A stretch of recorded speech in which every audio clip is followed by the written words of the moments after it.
समयसँगै सबै कुरा बदलिँदो रहेछ। कहिले सम्बन्ध कहिले साथी छोडिँदो रहेछ।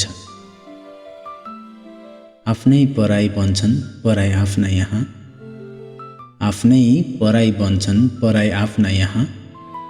बिस्तारै मन पनि आफै बदलिँदो रहेछ। माया गरे पनि सधैँ साथ नहुने बाचा कसमहरू पनि तोडिँदो रहेछ। साँचो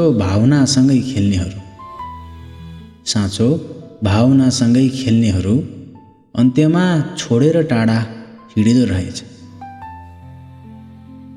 सपना बुन्ने आँखाहरूले कहिलेकाहीँ आँसु नै सँगाल्नु पर्दो रहेछ। समयले बदलिन्छ सबै भन्छन्, तर आत्माले साँचो माया सम्झिँदो रहेछ।